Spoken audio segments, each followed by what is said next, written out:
que ce soit devenu une habitude avant chaque échéance capitale, utiliser abusivement l'image d'un candidat ou encore changer d'idéologie à tout va, des comportements qui apparaissent comme une labellisation d'un groupe, une démarche pour se distinguer des autres et valoriser la force de son engagement envers le futur chef. C'est l'analyse de Léa Bifane et Francis Banja.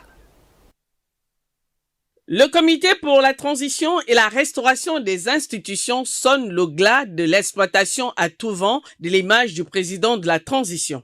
La création d'un nombre croissant des mouvements associatifs semble aujourd'hui caractériser la transition dans notre pays. Pas un jour sans voir une association, ONG ou groupe naître. D'ailleurs, les week-ends à Libreville sont désormais rythmés par la sortie et les activités de ces mouvements.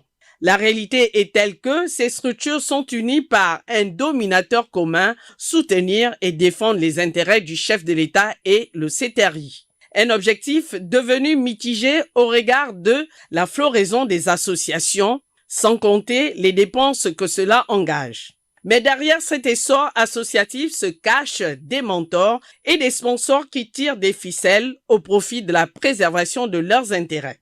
La rapidité à laquelle ces mouvements se mettent en place interpelle sur le processus de création des associations au Gabon. Surtout que la plupart ont des sièges logés dans les mallettes, voire inexistants. Ambition clairement dévoilée, ces mouvements, au même titre que certains partis politiques qui ont renoncé à leur idéologie, ont pris de l'avance sur le gouvernement pour lancer les hostilités du référendum. Les appels incessants au oui à la Constitution sont légion, les règles à la matière sont bafouées, seule l'action de chacun compte. Alors, le tout n'est pas de clamer Oligui mon combat, mais plutôt de laisser le chef de l'État mener à bon port la transition sans